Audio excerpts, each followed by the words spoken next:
जी sir, जब भी तुम्हारा यहाँ का काम खत्म हो जाए तो तुम वहां चली जाना। मैं इस काम के लिए तुम्हें टिप भी दूंगा। Thank you so much boss, मैं सारा काम अच्छे से करूंगी, मायरा ने कहा और अभिनव ने मुस्कुराते हुए उसे कंपनी की डिटेल्स के बारे में बताना शुरू कर दिया। वहीं दूसरी ओर शर्मिला ने वैभवी को अपने कैबिन में बुलाया, एक ऐसा प्रस्ताव लेकर जिसकी उसने कभी कल्पना भी नहीं की थी। एक खतरनाक खेल और दांव पर था अभिनव। काम छोटा था लेकिन कीमत पूरे 2 करोड़। इतनी बड़ी रकम सुनकर वैभवी ने भी हामी भर दी। अभिनव को आखिरकार कुछ अहम सुराग मिल गए थे। एक नाम बार बार सामने आ रहा था, पलाश। कहा जा रहा था कि वो हमेशा पर्दे के पीछे रहकर काम करता है। ना किसी ने उसका चेहरा देखा, ना उसकी असली पहचान जानी। कार चलाते हुए अभिनव के दिमाग में अचानक एक बात आई, कहीं ये पलाश दिग्पाल का बेटा तो नहीं? डॉन भी चौंक गया। अगर ऐसा था तो सारे धागे एक ही जगह जाकर जुड़ रहे थे। अंडरग्राउंड नेटवर्क, छिपी पहचान और दिग्पाल का पुराना कनेक्शन। लेकिन पहेली अभी पूरी सुलझी नहीं थी। उसी वक्त अभिनव के फोन पर लक्ष्य का मैसेज आया, कल सुबह 10 बजे मिलो। अभिनव रुक गया। इतने सारे कॉल्स के बाद सिर्फ एक मैसेज, ना कॉल ना कोई एक्सप्लेनेशन, और वो सीक्रेट कोड भी नहीं जो लक्ष्य हमेशा भेजता था। अब बात सिर्फ शक की नहीं रही थी, दाल में कुछ काला था। मीटिंग के लिए लक्ष्य का मैसेज तो आ गया था, लेकिन फिर भी अभिनव को उसमें कुछ गड़बड़ महसूस हो रही थी। जो कोड लक्ष्य को भेजना चाहिए था वो उसने नहीं भेजा था। इसी बात को सोचते सोचते अभिनव डॉन को छोड़कर वापस अपने घर पर आ चुका था। गाड़ी से उतरते ही सिंह परिवार के सिक्योरिटी गार्ड फिर से उसकी लेट लतीफी पर शिकायत करने लगे थे, लेकिन अपने ही मन में खोए अभिनव को उनकी आवाज सुनाई भी नहीं दे रही थी।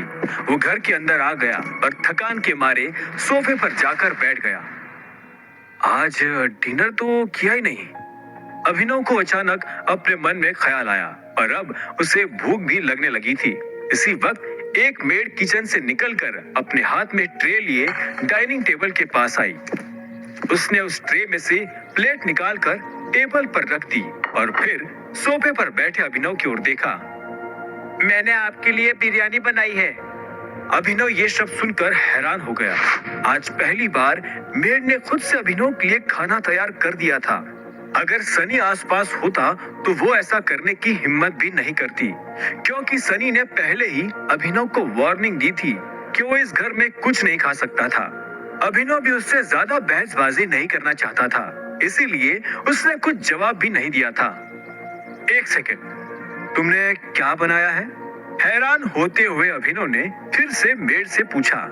बिरयानी बनाई है, बिरयानी।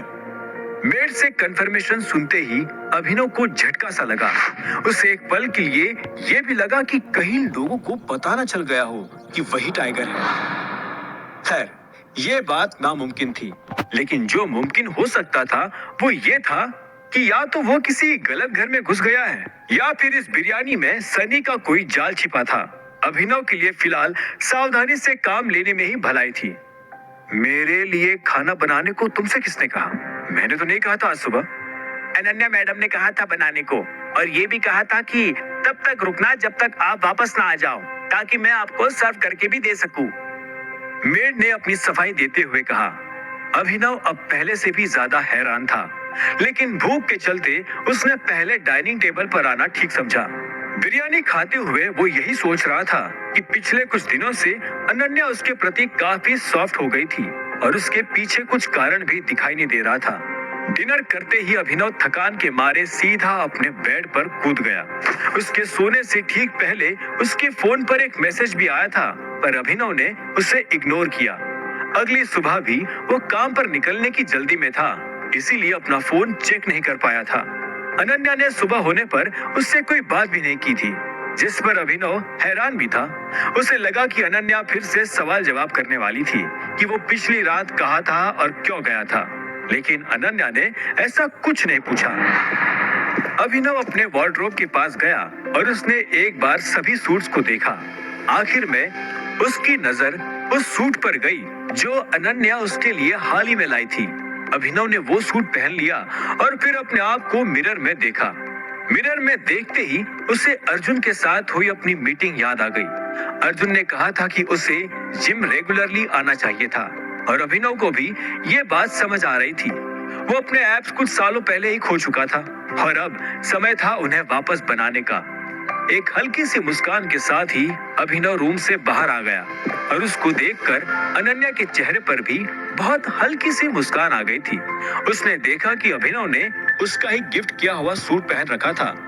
हालांकि वो ये समझ नहीं पा रही थी कि उसे देखकर वो सच में खुश थी भी या नहीं, पर उसे ये जरूर पता था कि वो खुद भी अभिनव से अच्छा बर्ताव